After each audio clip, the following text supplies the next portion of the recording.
Hi, I'm Kara, life coach, wife, and mom to 4 incredible and unique children. It wasn't all that long ago that my son received a diagnosis that had my world come crashing down. I lacked the ability to see past the circumstances, which felt impossible, and the dreams I once had for my life and family felt destroyed. Fast forward past many years of surviving and not at all thriving, and you'll see a mom who trusts that she can handle anything that comes her way and has access to the power and confidence that once felt so lacking. I created the Special Needs Mom podcast to create connection and community with moms who find themselves feeling trapped and with no one who really understands. My intention is to spark the flare of possibility in your own life and rekindle your ability to dream. This isn't a podcast about your special needs child. This is a podcast about you. If you are a mom who feels anxious, alone, or stuck, then you are in the right place. Welcome. Hello and welcome to the Special Needs Mom podcast. I'm so glad you're here.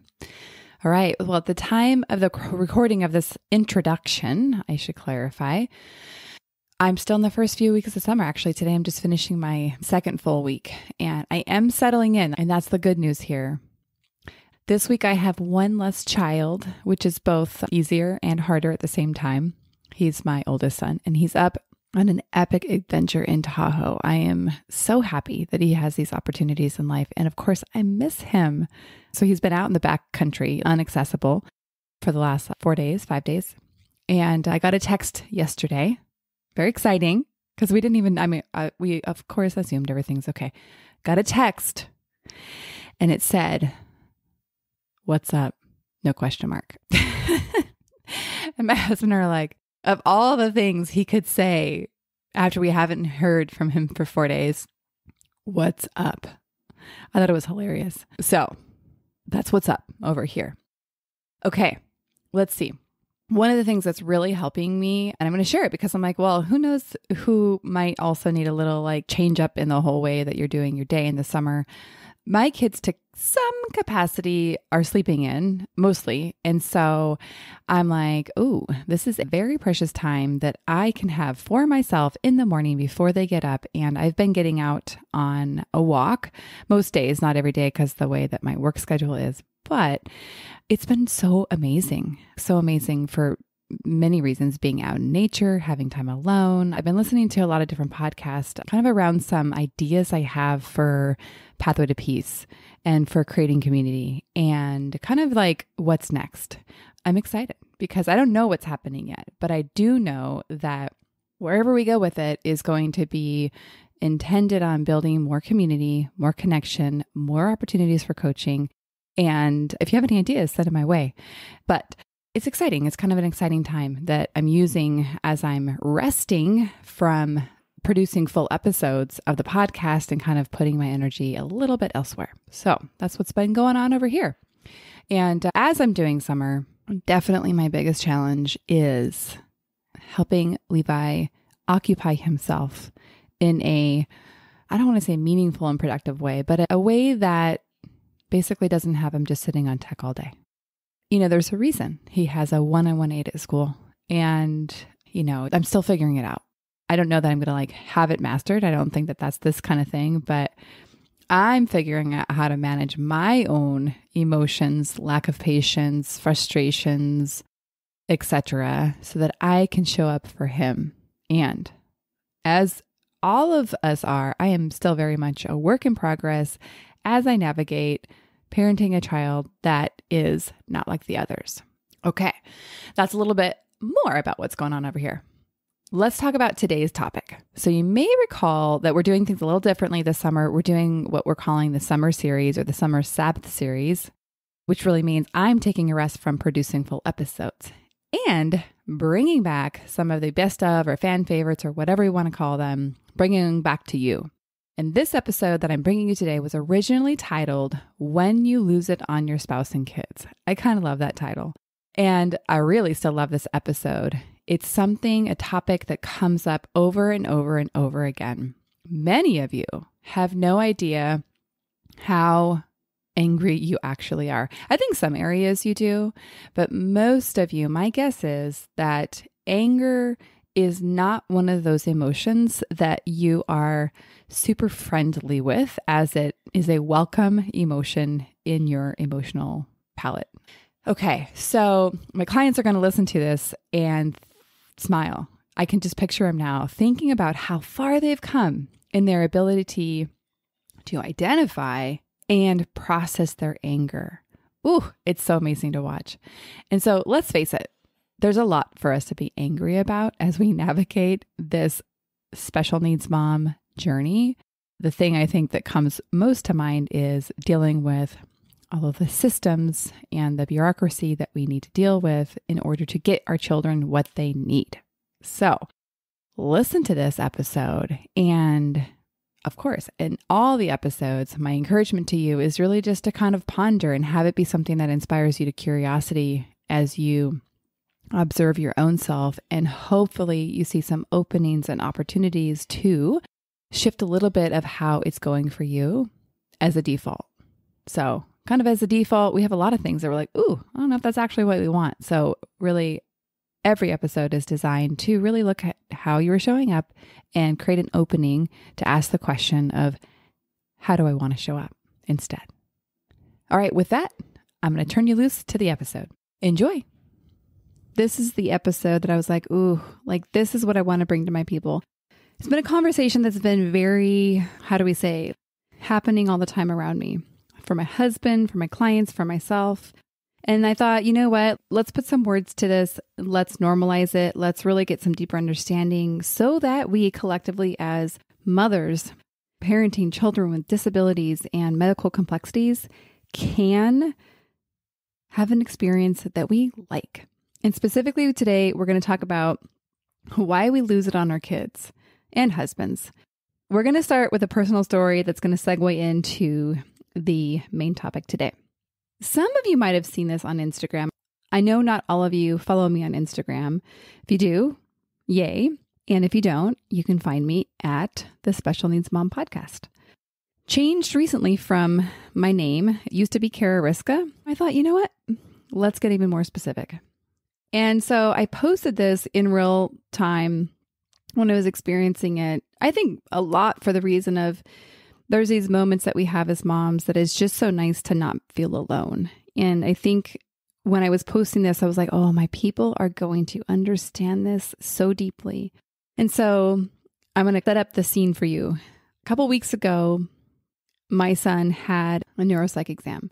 I don't know how we got in the queue for this. I think it was because he had recent neurosurgery. Not totally sure. I think it's kind of funny how random things are because I have been begging for it for 3 years. Anyhow, we were there. They prepared me to be there for 5 hours, bring snacks, bring stuff to do, obviously. And so I was very well prepared. I'm a preparer.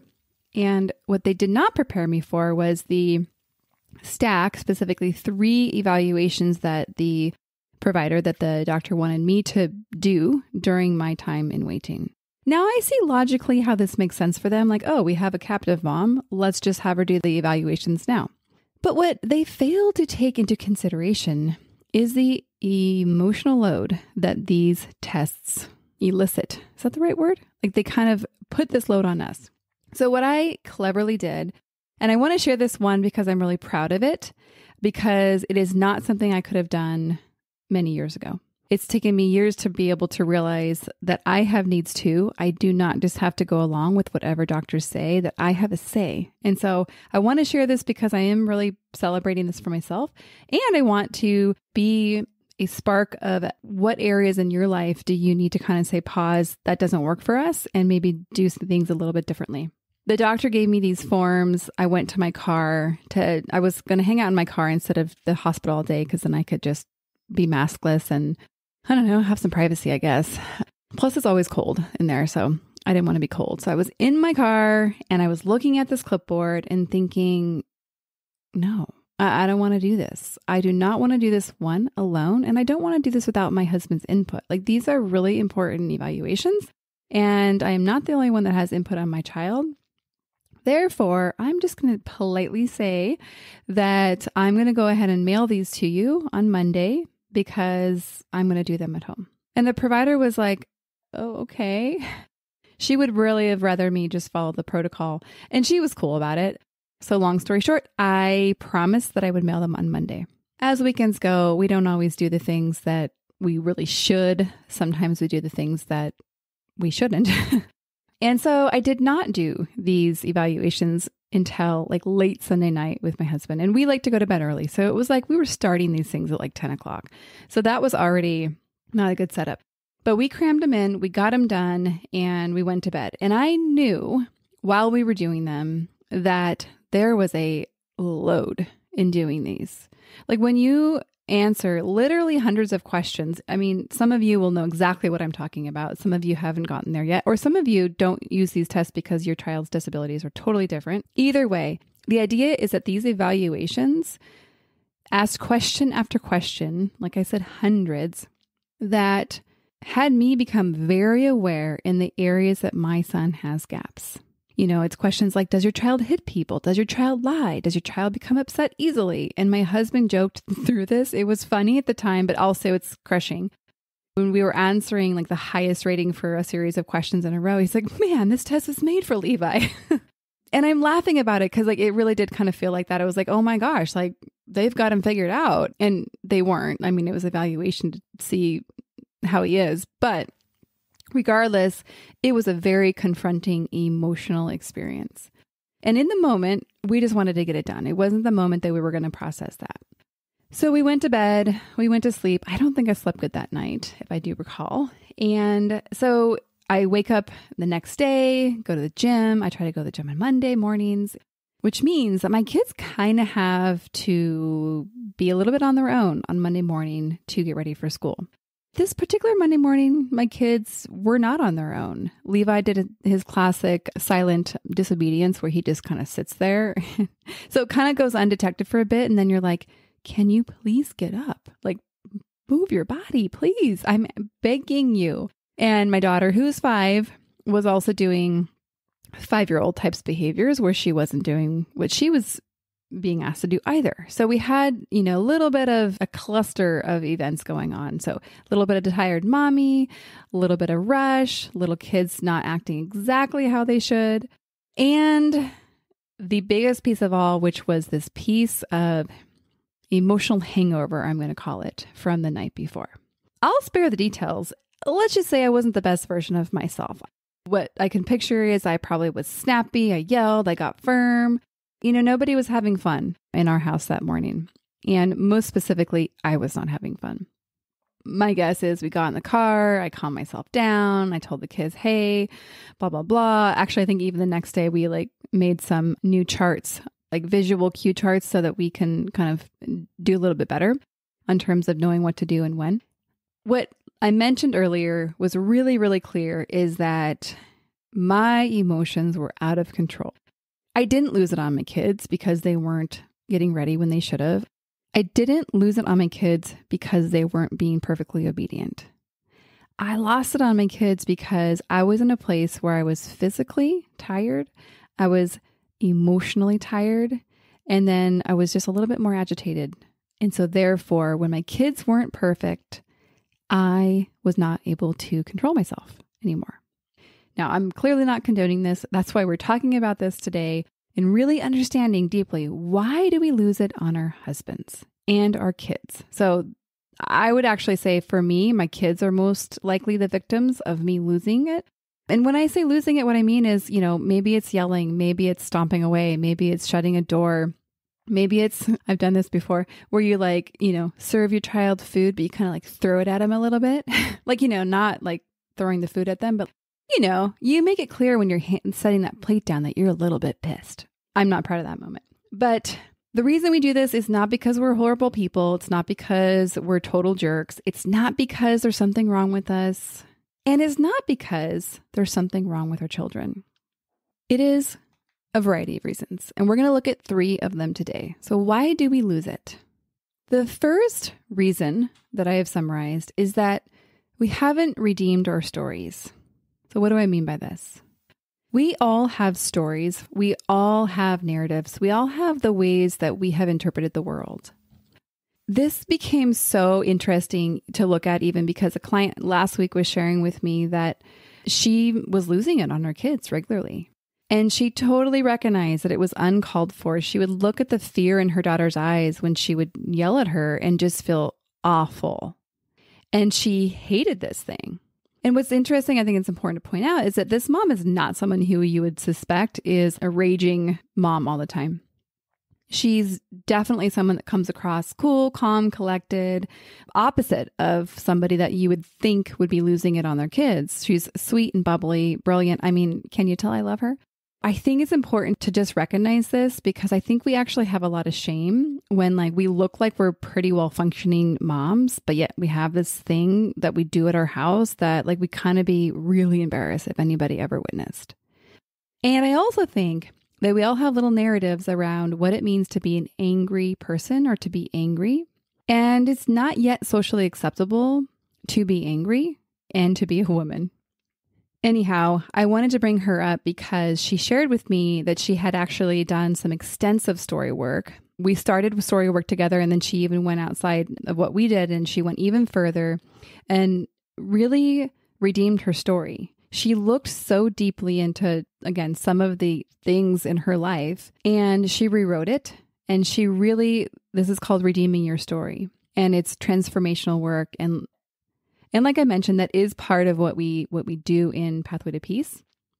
But what she shared with me was so amazing is that since October, she has been able to completely manage her emotions without losing it on her kids.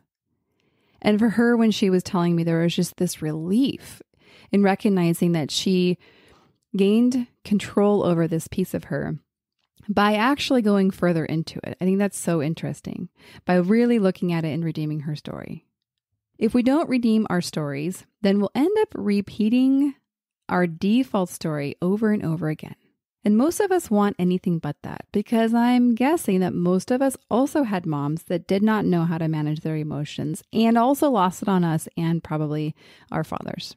This is just a really good example of a mom leaning into the work to have a very different experience of life than she would have if she had not. Okay, another reason why we lose it. Let's look at number 2. We have no idea how to be healthy in anger. We have no idea how to feel the depths of sadness that we have. If there was a class on feeling our emotions in all the grades, and actually I see this happening in my kids' schools, which I love, it was absent from my upbringing. And so my guess is, for most of you especially, it's not even a guess.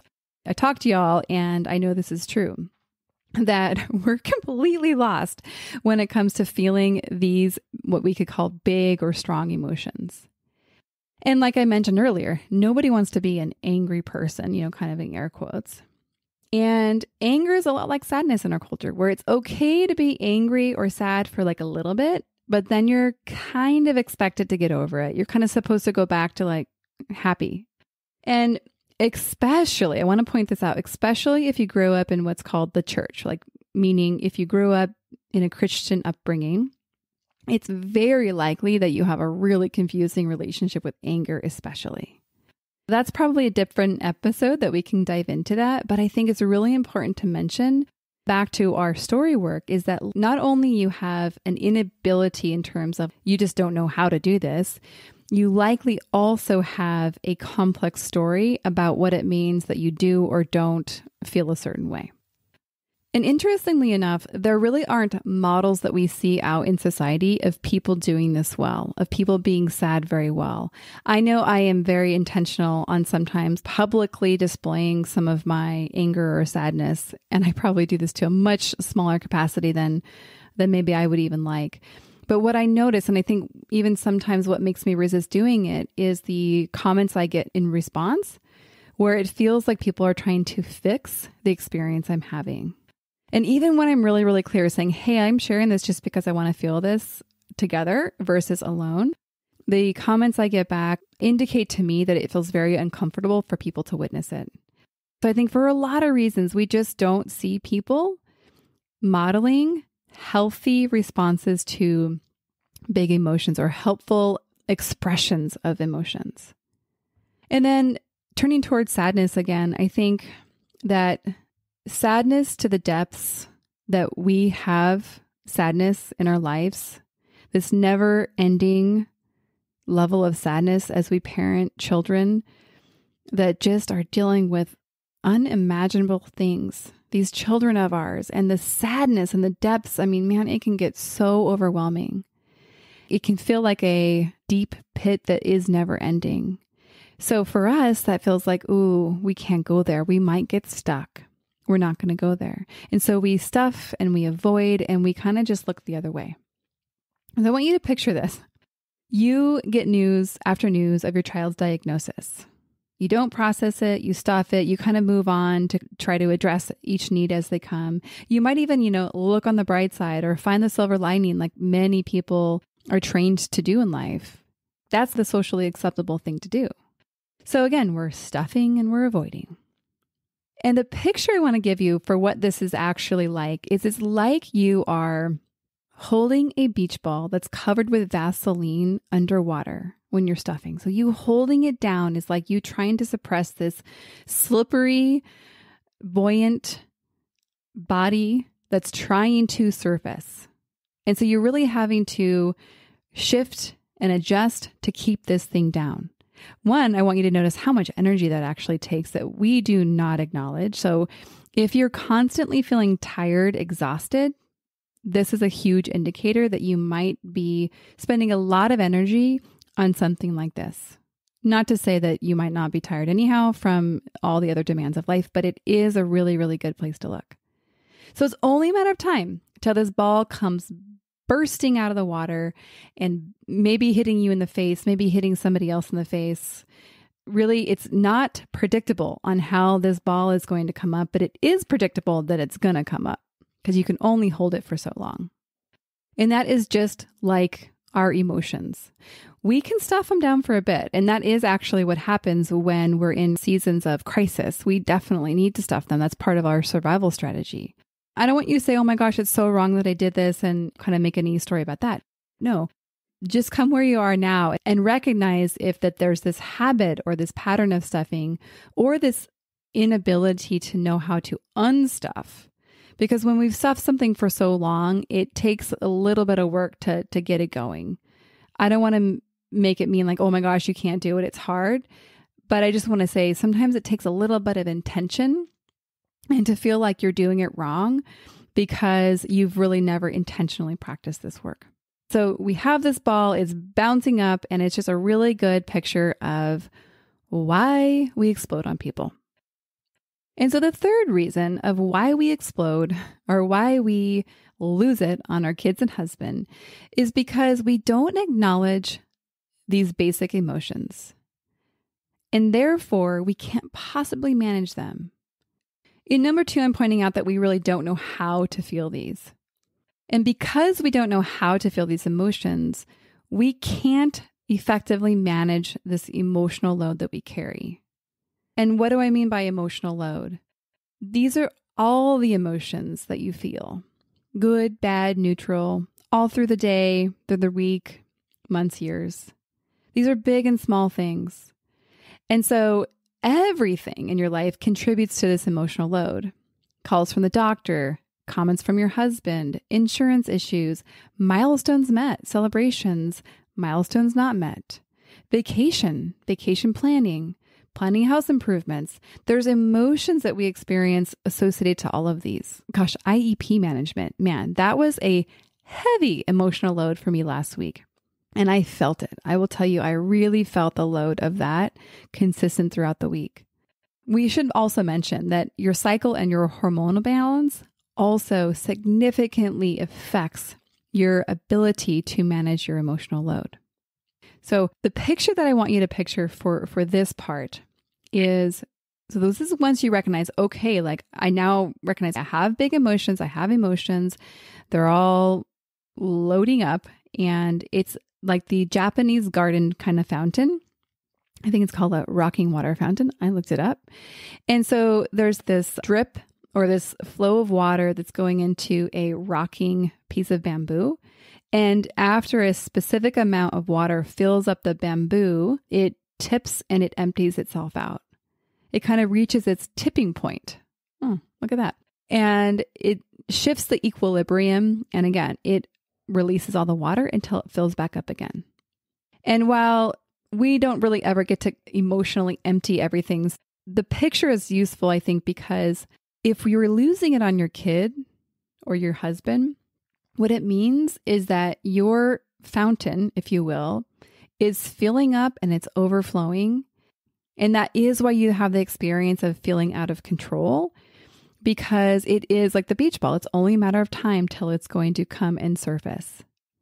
And so the work here is actually to intentionally empty, or I think a better word is to intentionally manage, so that your emotional load doesn't spill on to other people. I think a good word for this here is actually releasing the valve. So if you consider that your emotional load is building up pressure, managing your emotional load is releasing the valve or allowing it to flow through in an effective way so that you don't, again, explode. Since we've looked at these reasons why we explode, I want to shift and I want to leave you with some other options. We're going to learn what we can do with this information. So firstly, I want you to recognize how full you are. And this is a skill. So learning to be able to check in with your body is the skill here. And for most of us, this is not something we learned to do up until now. The idea here is your body never lies. We feel 100% of our feelings in our body. And as you get to know yourself, you're going to be amazed at how much information your body is giving you all of the time. You're going to start to really appreciate when your body is telling you, I'm not okay. That's how we get to learn more about ourselves, is recognizing how we respond to something. Kind of a quick segue, a story I didn't plan on sharing, but I think it's really important. Yesterday afternoon, my husband and I were doing some planning for some house projects. Some things that we're really excited about. We're finally at the point where there's never going to be a good time to fix our house. Our life's going by and I'm like, I want to actually enjoy my house. And so we're going to do a couple projects. And so we were planning them and we're excited and it was really fun to envision.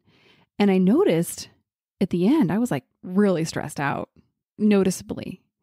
I broke down some of the reasons why with my husband, just kind of breaking down why I think I responded in that way. But I thought it was so interesting for me to be able to notice immediately that I had a very physical response to this afternoon of planning. And what it gave me access to is being able to really understand how to meet myself in kindness and how to support myself and really how to change my relationship with what was happening. I won't go into the details now, but it was so interesting. And so our bodies, when we learn to tune into what they're saying to us, it is just so helpful because then we know how to take care of ourselves. We learn to identify what we need. So in this case, in this example, I was able to check in with my husband and to share this load of, wow, this is how I am processing this information. And it turns out it makes me super anxious to think about spending money on my house. Just to share that with him and to recognize I probably will need to do a lot of work along the way so that I can actually enjoy this process and not turn it into something that's not cool, which I don't want. I want to actually enjoy the experience of getting to invest in my house. And so the thing I want to also put in here in terms of learning to recognize is what can be really, really helpful is to rewind the tape when we do lose it. Because guess what? You're probably going to have more moments than you wish to acknowledge of times where you wish you showed up differently. And this is where we get to rewind the tape. We get to get curious about what happened. What happened for you? What was the thing that had you explode? Using the example I shared earlier in this episode about me on that Monday where I got in the car and I was trying to calm down, I was already aware during that time that I needed to go process the sadness, for me was what it was, of that evaluation experience. I needed to go process that. And for me, there's a variety of ways I do that. I'm not going to go into those in this episode. I think that the skills of doing this are best learned in group and community. And so that's why I include them as part of Pathway to Peace. But if you are like, Kara, I need something, reach out to me and I will support you. That is my promise to you. I will support you through what you want to get through in terms of processing your emotion. I want to move on to the second option I want you to consider. And it's learning how to empty your reserve. So this kind of goes to what I was just mentioning in terms of learning how to pour your fountain out. Learning how to tend to yourself. And I think we complicate this a lot. So I know that this term self-care has like a real eye-rolly relationship, especially in this community, because it's like, I don't have time to do that. And I get it. And I think also self-care is very often associated to doing something like a bath or pedicure or whatever. I'm not saying that's not caring for yourself. I'm just saying that it's not that complicated. Tending to yourself looks as simple as pausing, maybe putting your hand on your heart and just acknowledging how you feel. Giving yourself some space to actually feel whatever it is coming up. Maybe even just putting words to what you're experiencing. And like I said, I'm not going to go into all of the how-tos in terms of how to really process your emotion and how to tend to yourself. But I do want to leave you with the number one most important place to start and the thing that will lead you through everything. And that is starting with kindness and compassion. If we don't bring in kindness and compassion to this work, then likely you're going to experience judgment. And judgment is the killer of all things kind. Judgment is going to leave you feeling more stuck. Judgment is going to leave you feeling condemned for these moments that you don't show up as the mom you want to be. Judgment is going to have you feel shame. Judgment will have you stay silent so that nobody knows that you're having this experience. This is your invitation to come into the light that starts with kindness and compassion. And I want you to consider that this kindness and compassion starts with yourself, but it doesn't end with yourself. I think when you get to step into community, whether that community is your family, whether that community is your friends, whether that's a bigger group, you get to actually experience connection through this type of compassion and sharing your story and having people witness your story and hold you in a way that there is no judgment. It's just allowing you to be where you are. And there is something so beautiful and so powerful and actually transformative about that. And we're going to leave this episode, we're going to wrap it up right here. And like I mentioned, this is not the episode where we're going to go into the how-tos of processing all this emotion. I just really wanted to understand and give words to why you're losing it on your kids and your husband. Like what's happening that has you losing control all of the time.